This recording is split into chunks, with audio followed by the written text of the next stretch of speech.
biso Congo ezoko émerger te mboka na biso ezoko évoluer te parce que politique ezali sur bateau mais politique ezala système ya bateau gestion ya bateau ni gestion so sala est-ce que gérant soit parce que la politique n'est rien d'autre que gérer le lot ceux qui total FCC cash depuis mandat président élu déjà le cas ba sala makamna si akanai na si encore depuis président élu za ko swana règlement des comptes au vendre la combat mututel et si vous tokoti na assemblée to swana politique eza le rôle la musala nyoso tokosa na société oyi sangate ke musala nzamba ko za soldat te oyi sangate musala nzamba ko za enseignant te oyi sangate ke musala nzambe ko za la médecin te non ozali mosali ya nzambe mais koki kosala eloko mosusu.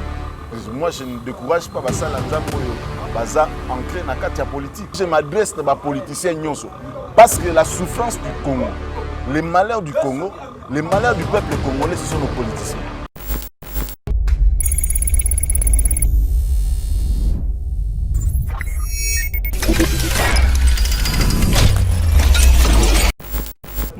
Yeba TV télévision boza ebele partout dans le monde entier kolanda Yeba TV télévision émission na bino éco-politique toza toujours wana pour to sala bino musala. Merci beaucoup na fidélité bozo continuer ko pesa Yeba TV. Merci beaucoup na ba soutien na bino na moment ya paso to huteki koleka na ngome lelo yonza mapesi biso susu esenga to pesi bino vraiment merci to moni ke bozala ka ebele wana pona ko soutenir Yeba TV na moment ya paso bozala ki toujours wana lelo toza biso monto na plateau to yambeli bino azali invité moko première fois na ye aleka na kati na plateau na biso Yeba TV na émission éco-politique et le monene to komeka kosola masolo etali actualité politique na kombo na ye ezali prophète Ezekiel azali pe moko ba analyste politique et le monene to komeka ko développer moi masolo et be to kobeta dossier ya affaire ya avec Pascal Mukuna décision nini oyo kubu oyo ba juge ba ni bazwa parce que dossier ngo ba pusango lundi mais ba juge déjà ministère public ba meka ko pesa point de vue na bango par rapport ya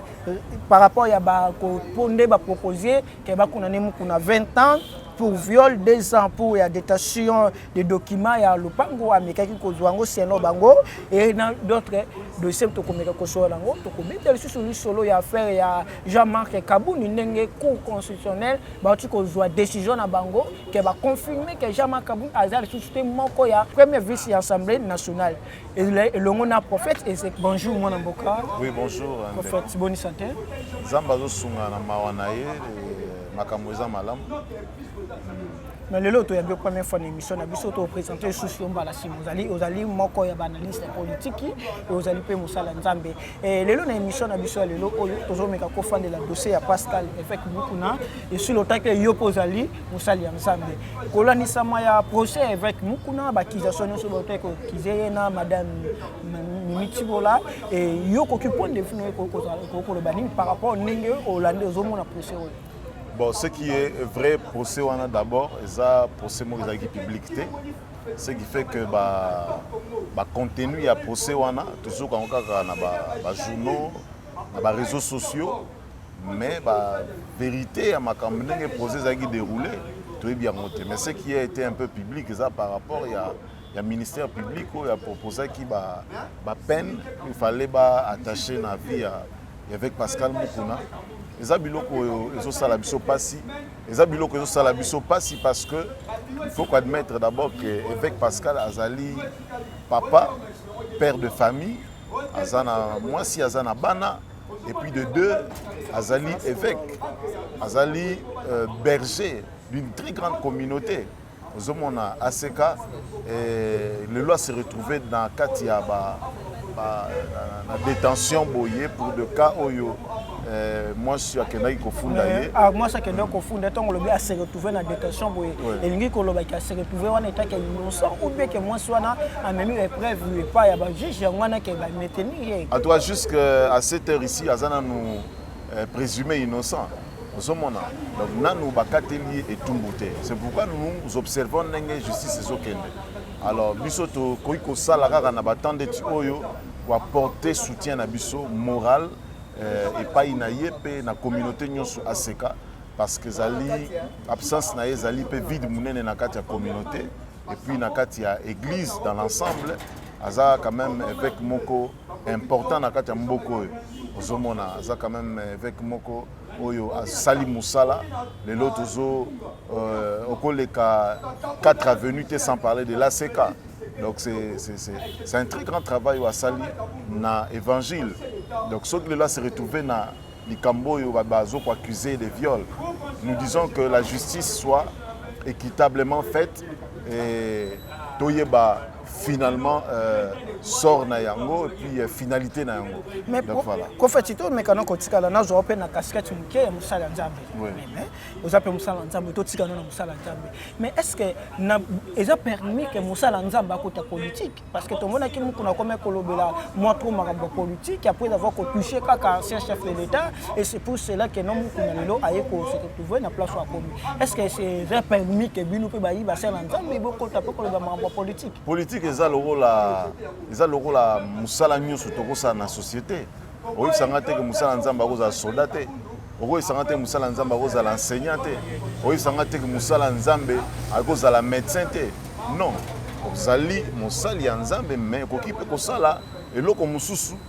Moi je ne décourage pas basala nzambe oyo baza ancré na kati ya politique parce qu'il faut dire que la politique ne date pas de maintenant. Dans la Bible, les prophètes qui était dans la politique. Mais tant que les prophètes azalaki na kati na politique mais toyaki komona avec Pascal Mukuna azalaki d'abord nande ko Joseph Kabila et mais pourtant que mbala moko Joseph Kabila a longwe na pouvoir Mukuna ayoko balusa mandoki pa na c'est comme bon, ça na landa ye sur question ana a justifié ki yango que ye en tant qu'évêque travaille avec le gouvernement oyo ezali établi où ils sont sur place. Donc ça dit, ceux qui lelo, Mokonzambo Kwazal lelo, à Longwe, celui qui viendra travailler avec lui. Félix Alongwe, chef de l'État, président Koya, oui, n'a pas encore contacté sur je crois qu'Aloba Yango va nous Bayoka Yango. Donc Zali, Likamoko yo, Toriko condamné. Peut-être que le réseau pour blesser, moi je donne conseil et pas une abatunyon. Il faut politique nabiso échanger, politique nabiso faut innover, politique nabiso faut développer. Ce n'est pas kaka et pas une pasteur avec Mukuna, même la politique nabiso awa. Le losogi totange liyo ba homme politique ya mboko yo. C'est vrai to benga bonga politicien kaka peut-être par rapport il y a casquette au balateli, mais tout ce qu'ils font n'a rien à voir avec la politique. Une politique qui est taillée sur vie à montre. C'est-à-dire une politique qui est taillée sur le lengue à montre. C'est une politique qui émerge à côté. La politique doit être faite sur la gestion. La politique il faut salama sur le système. C'est ça qu'il faut qu'on innove dans la politique. Donc moi je dis que dénoncer ce n'est pas mauvais.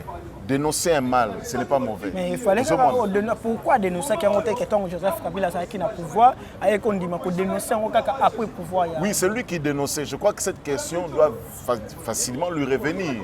Pour nani dénoncer qui a monté lorsque avec Mokonzi Mboka Oyo Aleki Azalaki dans les affaires avec on dénoncer en onde sikoy. Donc je me dis que ayebi le pourquoi est-ce que Azoko dénoncer en sikoy. Yemo ayebi pour nani na dénoncer en sikoy. Donc là moi je ne porte pas trop de jugement autour. Il y a vision, il y a Moussa Lanzambe. Donc moi je me dis que c'est lui qui a reçu la vision et Yemo Kwazali concepteur la vision. Donc moi en tant que tel, je ne peux que respecter sa vision. Mais ici j'ai donné dans le cas général, le lengen il faut tout ça et la politique na biso na mboka. Parce que tout ça dans la politique il n'est pas la seule personne au Boko condamné. Nous avons des hommes politiques ici sur la TV, au moment où débat ezakaka Félix alataki veste boy. Azaki le lenge boy, chaussure boy alataki. Kutune mikolo ba ici biso ke mingi pa maman Marthe. Félix Azaboy, Azoko Finga. Tu vois un peu ça. Et en résumé, à Olobani, que voilà, j'ai fait la politique. Pourquoi? Parce que à Vilipande, Félix taillé sur mesure, a fini famille naïe, a fini même origine naïe, bisika wuti tribu naïe, et à l'Ekina TV, a sali réunion avec des gens pour dire que non, voilà, c'est la politique né dans Sala. Donc ça n'a rien à voir avec la politique. C'est pourquoi Zomo na mboka na biso Congo, et Zoko émergé, mboka na biso Zoko évolué. Parce que politique est allée sur battu. Mais politique il faut aller sur système ya battu, gestion ya battu. N'engeni gestion au salam. Est-ce que gérant soit parce que la politique n'est rien d'autre que gérer. Est-ce que gestion il y a un journaliste une responsabilité va passer ça qui malam une gestion il y a ndeko boy qui député tel est-ce que ça qui malam donc je crois que ceux qui ont marché dans sens wana mboka na biso ko kende et c'est ce qui est même à la base il y a ba haine oh lelo et juste sentence na mboka na biso haine juste avantage na mboka na biso pourquoi parce que lelo to komi kotala ndebatu ozomona yango ozosala ke ntango ozoyoka ke non ndeko x asali boye ndeko x azalaka boye ndeko x alia batu boye aboma batu boye et voilà ebotisi haine moins pour l'ingandego x wana ekozala te c'est-à-dire nous to comme le quoi système na ko so muta salima be alobolo banete parce qu'azala ki ancien mutu merci beaucoup prophète mais par rapport aux hommes qui aza mosala nzambe mais tous hommes souvent bana muku na continue lit oyo comme c'est que bino basala nzambe na lobi bino parce que na zo na cascade ya basala nzambe boza ko aider te parce que tout monde muku na lit oyo to sala pona ba congolais lit muku na sala bandimi na yo pe église muku na bundi pona bango bandimi ya pasteur il y a Denis Lessé et il y a Batebele Moukounalité pour nous mais comme si Moukouna Bosuno lié. Non, Basundoli, bon, ici c'est ça. Alors, depuis un certain temps, je suis en train de parler sur l'amour et l'unité. Les problèmes qui règnent à Congo, les Congolais sont divisés. Les Congolais ne sont pas unis. Même Bibezoloba, un royaume divisé contre elle-même ne peut pas subsister. Ce n'est pas seulement avec Pascal Moukouna. Nous avions un pasteur qui a problème. Lelo Azali n'a problème, il y a santé. Archibishop Koutino. Tout le monde parlait de sauvons le Congo. Mais quand l'archevêque s'est retrouvé dans la prison, tout le monde l'a abandonné. Et aujourd'hui, tout le monde était avec Pascal. Mais aujourd'hui, les gens parlent de moins en moins.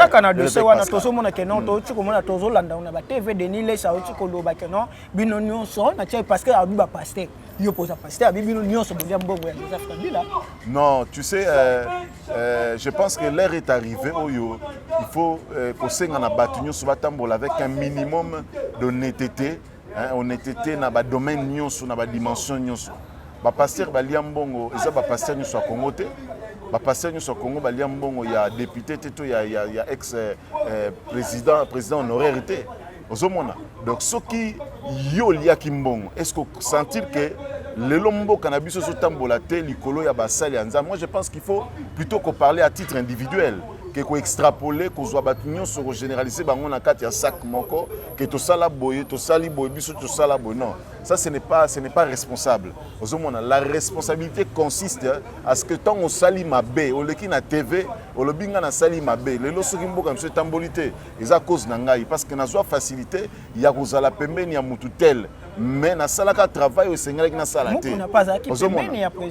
Oui, je dis qu'il faut que le bagage à titre individuel. Ça ne sert à rien à généraliser bateau autour ya likamoko. Et je pense que en tant que basali Nzambe, le message n'est pas celui-là n'attend eux. Message il faut la message à unité, message à paix, mais message comme ma troubleté.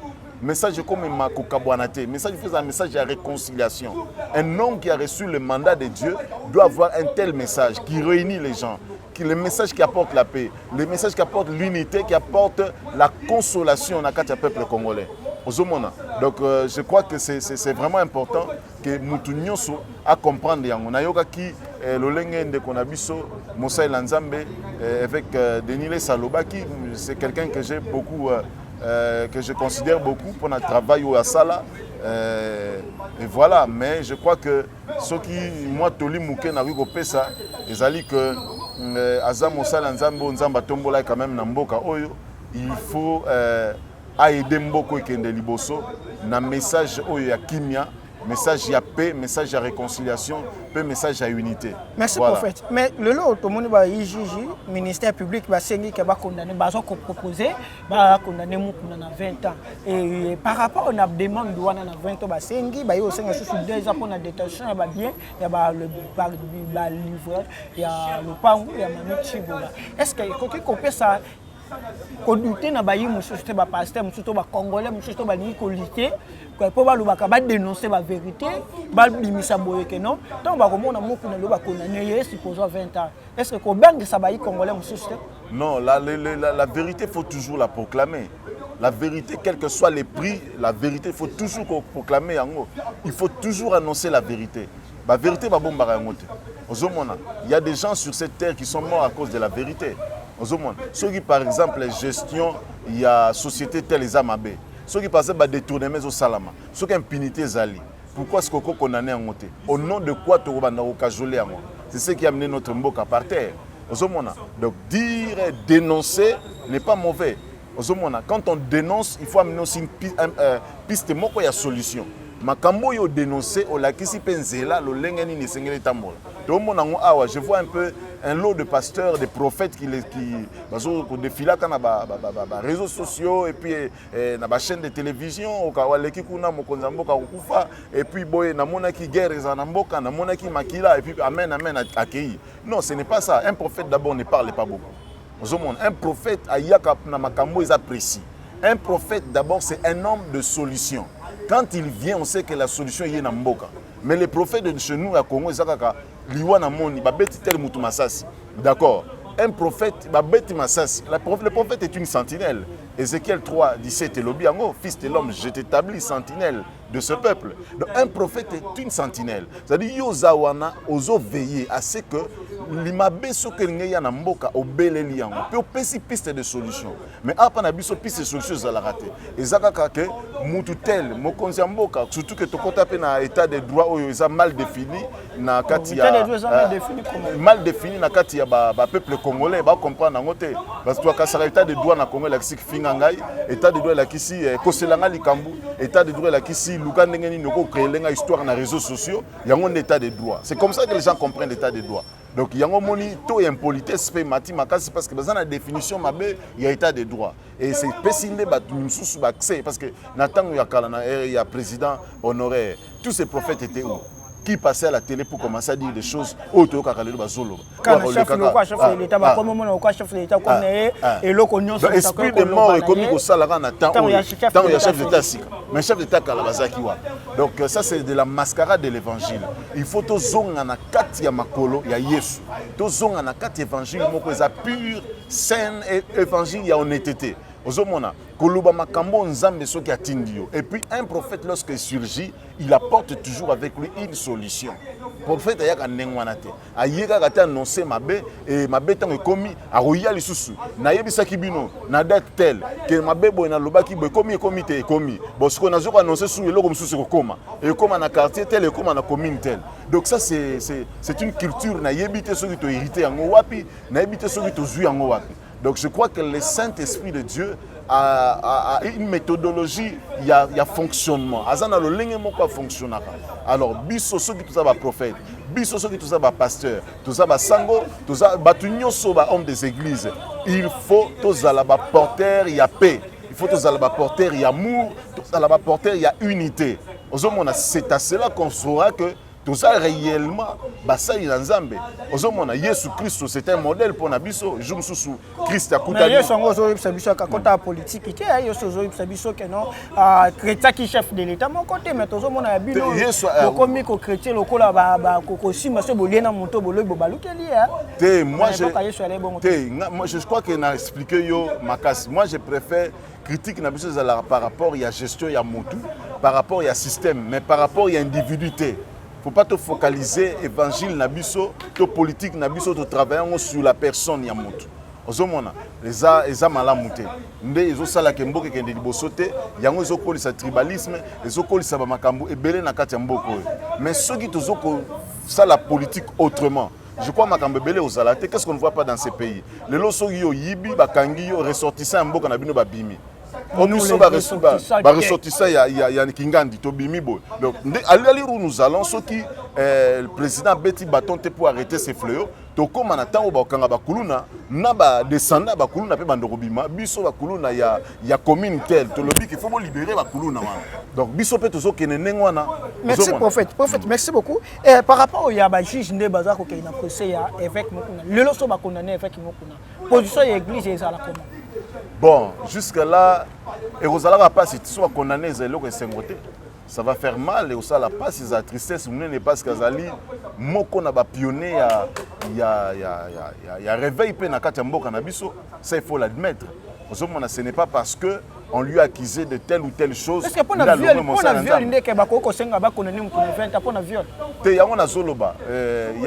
c'est que je vais demander que Nzamba Simba pe mitima ya juge Nabiso ba sala musala kolandisama motema oyo ya bazuzi selon Bible et selon Nzambe.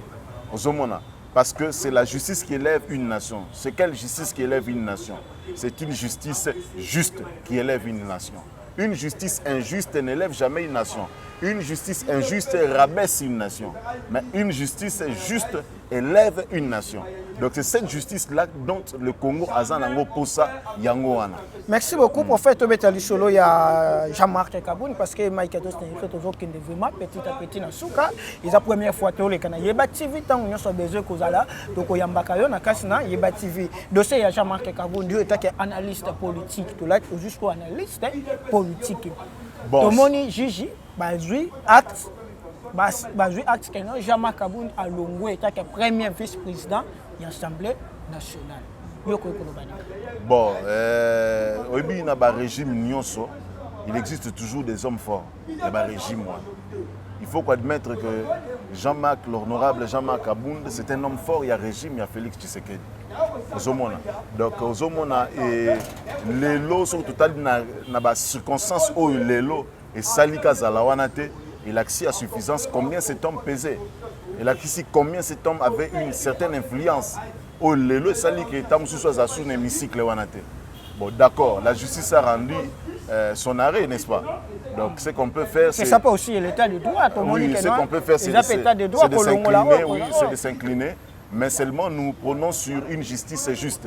Une justice juste. Namboka Nabiso, pour être Mboka Nabiso, élevé. Ça me fait mal de constater qu'il y a un réseau de gens dans les réseaux sociaux à revendre. Parce que Jean-Marc Kazawana, Bazo Finga, Bazo Vilipande, État, 500 gigas, à Longwe, à Nager, tout ça. Donc la mentalité du Congo est en Wana. La mentalité, il y a un monde qui est en Mboka, qui est en Balingo Longwate pour le comportement de Wana. Donc, raisonner le peuple et le modèle, on a été dans le long parce que la finalité et vous allez n'engagez. Vous comprenez? Donc, ça dit que le longo li mutu. Tu as clamé si tu es à la sportive et puis bon, tu évolues. Mais au Kabatu, bazo finga, mutazo mais la champagne parce que Jean-Marc Kaboun a longo na kati ensemble. Avenir il y a cash, avenir il y a FCC na cash exactement parce que tout le monde dit non cash au FCC bazali proche baza bazbango mutu bazaki lokola baservoir cash na FCC bazo sunga peuple été tena ko ba avenir na bango mibale IDPS na FCC et loko zo sunga peuple été avenir na ngoza déjà sombre non avenir ça mabe parce que zo sunga peuple été le lot ceux qui total FCC cash depuis mandat président eleki déjà loka bat ba sala makam na se akanai na se anko depuis président eleki za ko swana règlement des comptes, au vent de la combat moututel, et si vous, tu continues l'assemblée, tu reçois, tu voter par loi pour intérêt à la population. Non, et ça, on a fait. C'est-à-dire que la population est à l'ibinoté. Donc je crois que Mboko, il faut que la population soit à comprendre que nous avons besoin d'une nouvelle génération des hommes politiques. Il y a Mboko. Il faut une génération soit Sikeya. Il y a des élus du peuple. Parce que cette génération, Makambo bazo l'acception, le spectacle bazo l'acception, mais ça fait très mal. Quelle loi basi va voter pour na bien-être en Mboka? Mais ceux qui ont mettre $2,000 pour na bango. Sur $2,000 bozo matza enseignant ozo pesa mutu formation, mutu akoma mayele, akoma mutu na vie. Azo zwa $200. Bon yo oké ko swana, yo fingi, yo telemeli Jean-Marc Kaboun. Non, ça ne doit pas exister dans notre pays. Ce sont des choses qui sont sonnées. Il y a condamné et nous condamnons cela avec toute énergie dans combo na Yesu. Tous condamné pourquoi est-ce que Mboka na biso ko courir autour il y a ba bassesse il y a nature wana. Ceux qui ont fini mutu n'hémicycle, ont fini telle personne, au télémeni mutu tel après na souka nango bo baksanga $2,000. Pauvre enseignant, Azawana, Asala 5 ans, 15 ans, 10 ans, na chaussure mon père. Parce qu'il faut qu'il ne paie sa cour et pas ya bateau yo, comme un lobby ba cadre, comme un lobby bateau, comme un lobby ba dignitaire. Mais azo groupir autour il y a ba salaire moko, il y a passe. mais yo okotika kabodo chasse loko pamba ola abalala na bango pe po chasse loko yala pamba qui est pour mais ça dit yango zo mona kate misikla to zo mona na banganga bakoti okuta député azama kolongulu azobina na matiti alors te na suta encore mon te mona Nathalie ka parce que to bona mutu akota bonga ka ne mona te ça dit que ba spectacle basalaka na kati wana te na libanda on le voit otala boza honorable pieds nus matiti azosala ba vocation azobelela ba ancêtre et tout ça Daniel Safou merci to kena so Daniel Safou na tanga kombote ozomona donc ça dit azoko invoquer ba ancêtre au finish je suis député je suis honorable mais où va ce pays ozomona alors je vais dire à ces gens ici au moni mboko Congo nzamba sa délivrant mboko ya Congo nzamba si akangoli yango tala oyebi soki lelo okobanda kaka ko s'hazarder ici je m'adresse à politiciens nyonso parce que la souffrance du Congo les malheurs du Congo les malheurs du peuple congolais ce sont nos politiciens donc ceux qui kaka ba politiciens ba opter kaka pour cette voie là d'être l'obstacle pour le bien-être ou le bonheur du peuple congolais ils vont subir les mêmes sorts que celui des pharaons de la Bible. Il faut attendre la Bible, l'histoire de Pharaon, comment est-ce que Pharaon a soukaki. Et nos politiciens, ils ont emboîté vraiment pas wana. Ba aussi la nengwana. Nzamba sa kangoli mboka, nzamba kangola mboka, mbala moko kangola mba mi balete. Ozomona. Kangoli mboka bato bazo souffrir le loba. Te asia kangoli mboka. Ezande batu ne ba na problème. Mboka sous un problème. Malédiction est pesée sur Mboka na biso et ça les sous-souté. Ce sont des individus, ce sont des gens qui sont des problèmes dans Mboko. Mboka a un problème. Mboka a un problème que malédiction donc malédiction parce que tout le monde lipa tout le monde a dollar comme na non. Oui, ça bat tout. Et ça bat. Tout le monde qui est congolais ba tomate mo ba okata ngo. Et ça ka bat. Et pour ma terre congolais terre na biso za malamu. Nzamba sa bénir yango. Batu nde bazoko oyo bazo gérer Mboka. N'est pas un problème. Pas un problème. Est-ce que yo tongo ke lona mabele, okolona ndunda na mabele quelque part et botarte botité. N'est-ce pas botara? Professeur la ça que mboka na problème té. Tozolo na ba tomate, tozolo na ba biloko ndenge na ndenge. Vous comprenez? Bambisi so ke na biziba ko pêcher bambisi so bambisi. C'est-à-dire terre na biso sous un problème. La terre est bénie. So ke ko luka diamant ozwa, ba minerai ozwa. Problème ils ont des battes. Et ben ezaka benika n'époque na pouvoir chef de Félix Tshisekedi. Non, c'est-à-dire quoi? Ezala qui mboka na biso et traverser qui période moko, il y a malédiction et obscurité. Avec la prière, la bénédiction des hommes de Dieu, les lonzamba régénie mboko à restaurer yango. Mais ce qu'il faut battu o bazako occuper ba fonction, ba poste, il y a gestion. Il y a mboka oyo ba comprendre que mentalité na bango il faut ça nini et changer pour que les choses aillent bien. Mais ceux qui vont comprendre, la main surnaturelle de Dieu est qu'on disqualifie bango. Et Dieu va susciter une autre génération. Merci beaucoup, prophète. Mike, excusez un mot par rapport à la plainte contre Joseph Kabila, où il y a un avocat au Canada, qui a plainte dans Bango. On a un chef de l'État par rapport à un crime, où il y a combien de temps qui va tenir même dans un crime, il y a 2006. Un mot par rapport à ça. Oui, Nandi Ango, c'est une plainte. Je n'ai pas un mot à dire. Baoto Basali plainte, ils savent le contenu à plainte dans Bango. Donc sur ça, je n'ai pas vraiment de mots à dire parce que c'est une plainte. Alors nous allons voir la suite, il y a plainte dans Bango, c'est tout ce que j'ai pu dire. Est-ce que quoi aboutir? Parce que tu as dit que non, est-ce que quoi aboutir? Tu vois que comme ça, mais est-ce que quoi aboutir? Ce qu'on peut aboutir, bateau va recevoir plainte, va faire comprendre que ce quoi aboutir ou pas. Le problème on est sous problème na bisoté. Donc voilà. Aucun problème à ce pays. Na habité, na yoka kana tanyoka lelo en passant na ba journaux plainte moko za ceux qui ba collectif ba avocat canadien ba porter plainte na président honoraire. Donc voilà, ça j'ai pas trop de commentaires à faire. Merci beaucoup pour faire ce message unique qu'on lance à les Congolais bazola partout dans le monde entier. Message unique qu'on peut ça par rapport à dossier avec Pascal Mukuna et par rapport il y a position il y a IDPS ndenge balongo jamais. Bon, ce que moi je peux dire le peuple congolais restant unis, to lingana, to demeurer dans l'amour, nzamba lingi bongo, mboko tout ça na mboka mi balete, to na mboka msusu échantillon te, tout ça na mboka rechange te. Donc to bebisa mboko te nzamba pesi biso. Parce que Dieu nous jugera aussi par rapport ya mboka pe responsabilité à pesi biso. Donc to vraiment to lingana, tout ça na intérêt nyonso.